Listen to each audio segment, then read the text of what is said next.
last light of day is fading behind the mountains. A pale blue dusk settles across the valley, and the snow begins to fall. Slow flakes, wide and unhurried, each one glowing softly in the amber light of the old town lamps. You pull your coat tighter. The air smells of wood smoke and winter pine. A single bell tolls from somewhere uphill. Its sound low and round, echoing between the houses like a gentle heartbeat. You've been walking for hours, and the cobblestone streets are nearly empty now. Most shops are closed, their windows dark. But ahead, at the far end of a narrow lane, one small window glows with the kind of light that feels alive. It flickers, steady yet soft, like someone inside is speaking in the language of flame. You step closer. The sign above the door has no words, only the carved outline of a candle. Its edges have been worn smooth by years of weather. Through the glass, you see shelves lined with candles of every shape and colour. Tall white pillars, short jars wrapped in linen, tiny tapers bound together with twine. The air seems to shimmer with gold dust from the flames. You push open the door. It creaks once, that comforting old sound, like the world saying welcome. Inside, the warmth greets you instantly. It's not the sharp heat of a fire, but the kind that feels human, steady, personal, the kind that knows your name before you speak. A soft smell fills the space. Honey, cedarwood, lavender, and something older, like rain falling on candle wax. Behind the counter stands an elderly man. His hair is silver, his beard neatly kept, his eyes reflecting the same golden hue as the candles around him. He looks up, smiles, and nods as if he's been expecting you. Long walk? He asks, his voice low and kind, each word shaped as carefully as if it were a small flame. You nod, still catching your breath. He gestures toward a wooden stool near the counter. Sit, he says softly. Warm yourself. The night takes its time up here. You sit. The stool creaks, and your body sighs without permission. He turns back to his workbench, where melted wax rests in copper pots over tiny flames.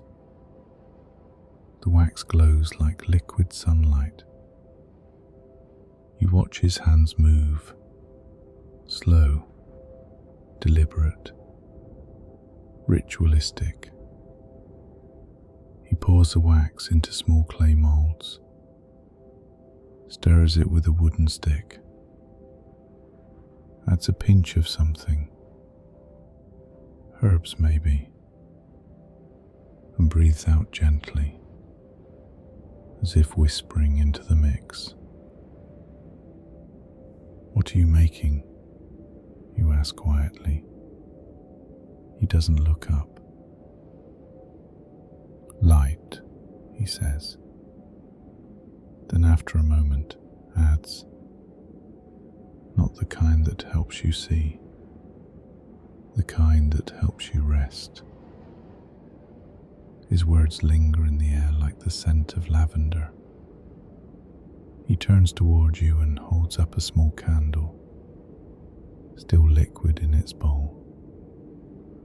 Every person who comes here, he says, carries a light that's tired. I make a new one for them to borrow. You look around. There must be hundreds of candles, some flickering bright, others low, some nearly gone. Each one seems to breathe. The man notices your gaze. Each flame belongs to someone who once needed it, he explains. When they sleep, the flame rests for them. When they wake,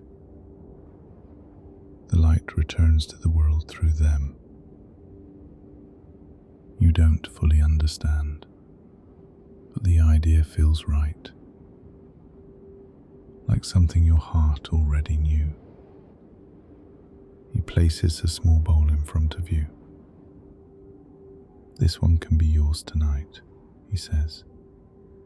But first, you must let go of the noise you carried up the hill. He gestures to a small wooden box beside you. Put something from your day in there, he says, even if it's invisible. You close your eyes. Inside your chest you find a few heavy pieces of the day. The unfinished thoughts, the small worries, the long exhale that never quite finished. You imagine gathering them all into your hands and setting them into the box. When you open your eyes, the candlemaker closes the lid slowly. Good, he whispers. Now there's space for light. He lifts a small jar from the shelf, sprinkles a few dried petals into the bowl of wax, and adds 1 drop of oil. The scent rises instantly. Something warm and nostalgic, like old paper and summer evenings. Each candle needs a memory, he says. This one will use yours. He hands you a match. Go ahead. You strike it carefully. The sound, that brief scratch, cuts through the silence like a heartbeat. Then, flame, the candlemaker turns toward the shelves. Hundreds of flames sway together in the slow rhythm of the room's breath. No two look the same. One burns tall and bright, another barely glows. A few flicker blue at the edges as though remembering rain. He gestures toward them.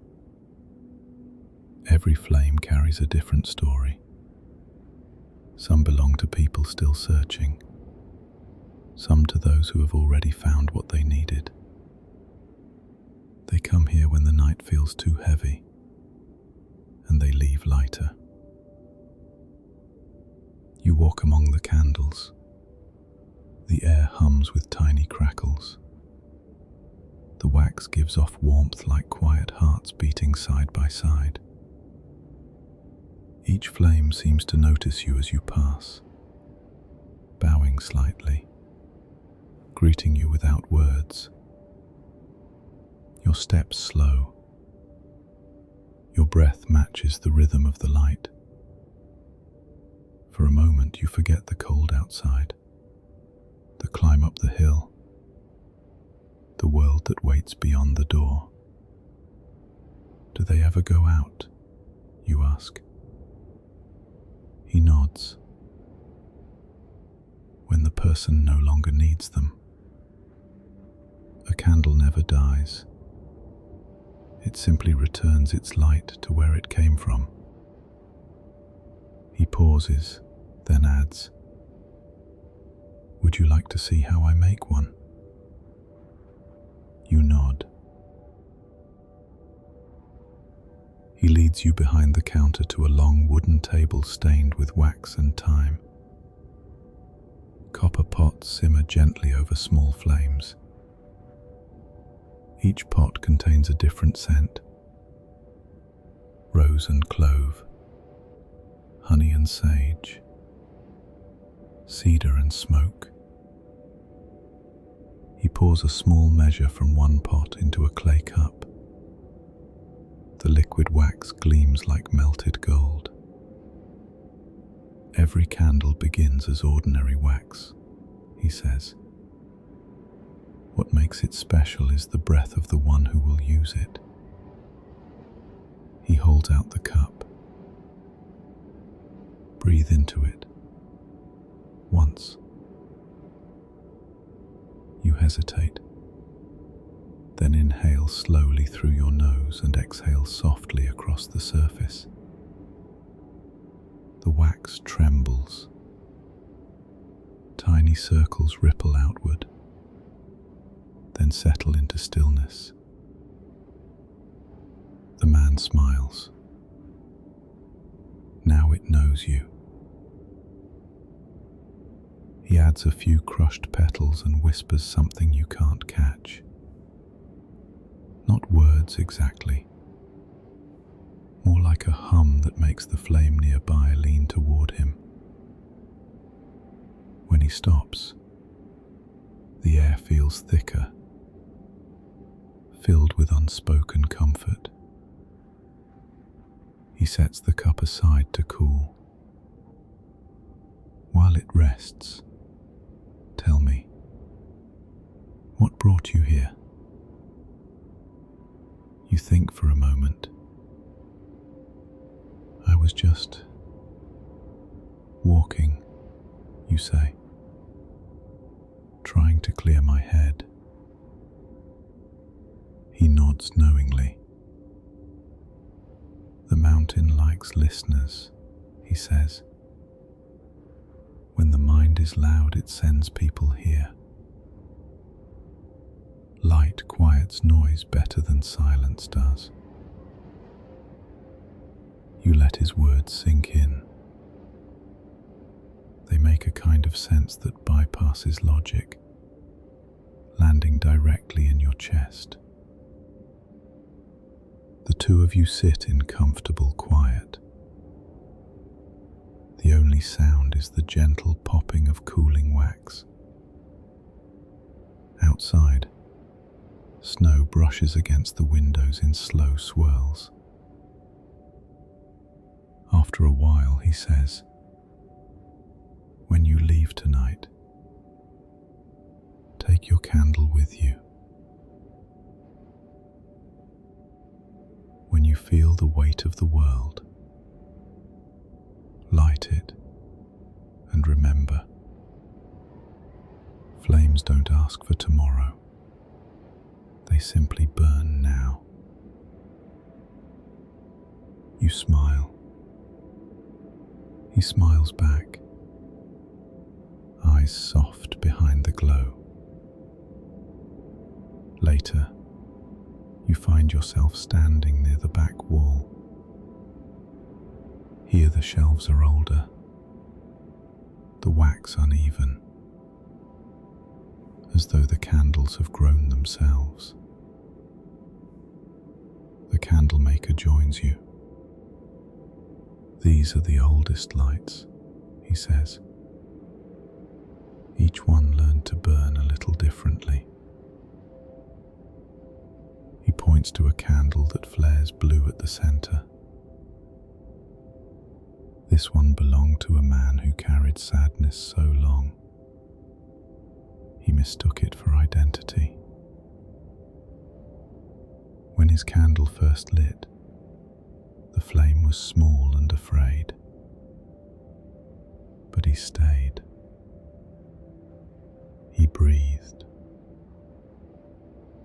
and eventually it learned to shine on its own.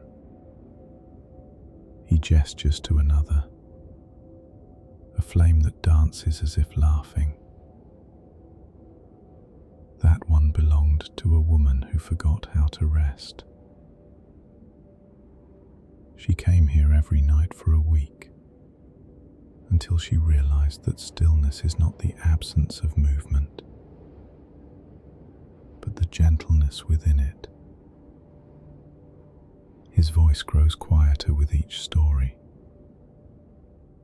each one wrapping around you like a blanket. You feel yourself swaying slightly, as though the air has become a tide. Your shoulders drop. Your eyes grow heavy. Would you like to make yours burn brighter? He asks. You nod. He takes your small candle, now cooled and solid, and sets it before you. Place your hands around it, but don't touch. Close your eyes. Think of the one moment from today you wish could feel lighter. A memory rises, simple, harmless, yet sharp around the edges. You don't analyze it, you just notice. Your breath deepens, and with each exhale, the memory softens, its color fading from red to gold.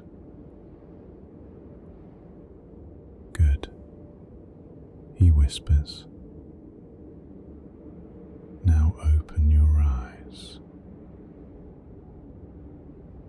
The flame in your candle has grown taller, steadier. Its light fills the space between your hands. You feel heat without burn, warmth that feels earned. The candlemaker nods. Every time you release a piece of yourself, the flame grows stronger. That is its secret.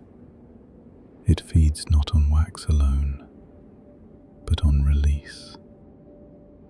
You look at him. He smiles again. That slow, peaceful smile of someone who has watched countless nights turn into dawns. Outside, the wind begins to change pitch, a sign that midnight is near. The candlemaker moves to the window and pulls aside the curtain. Snow covers everything in silver. The town below is silent. Only the tower bell keeps time, its sound muffled by the storm. He turns back to you. Do you know why I make candles? You shake your head. He places a new wick into a pot of melted wax.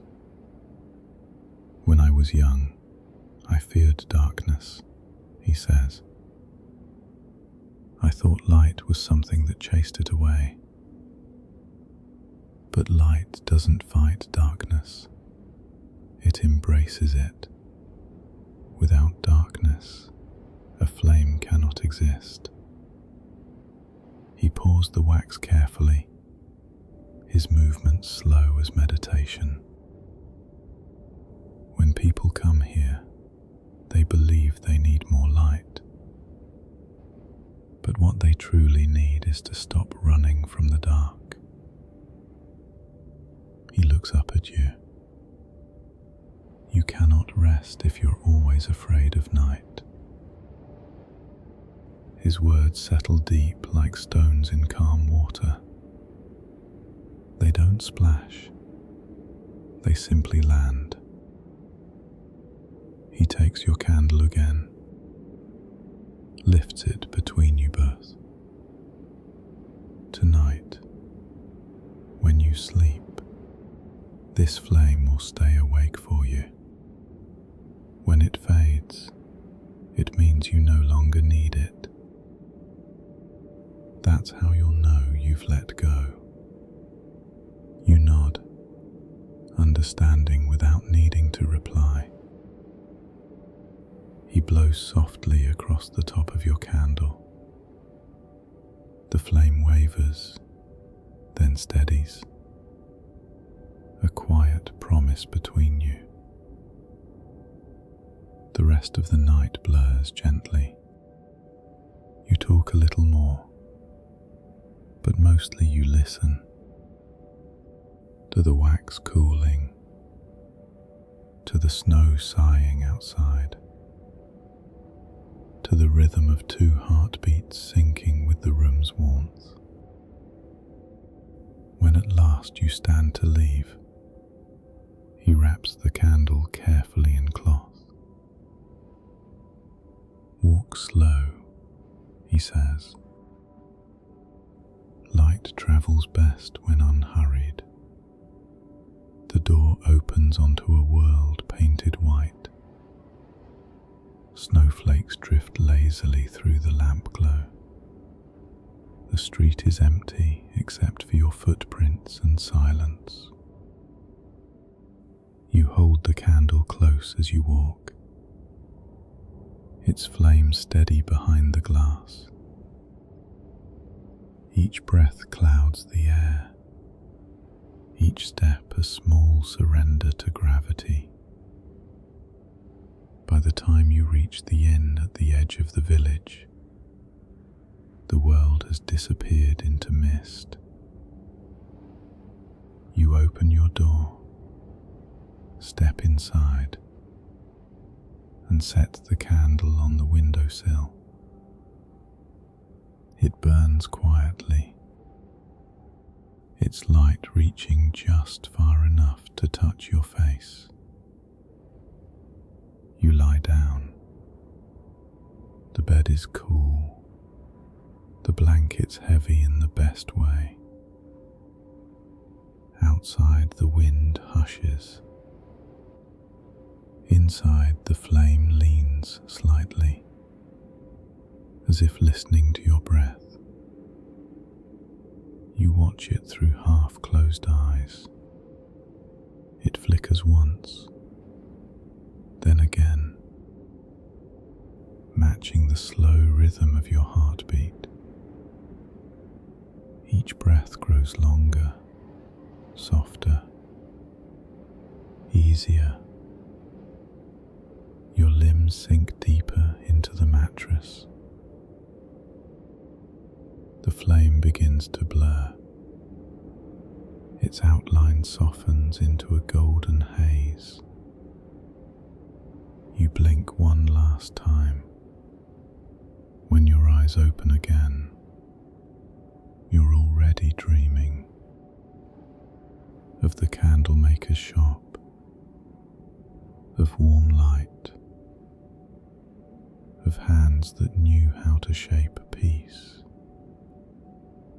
And somewhere, far above the quiet town, a single bell rings once more. Not to wake anyone, but to mark the moment night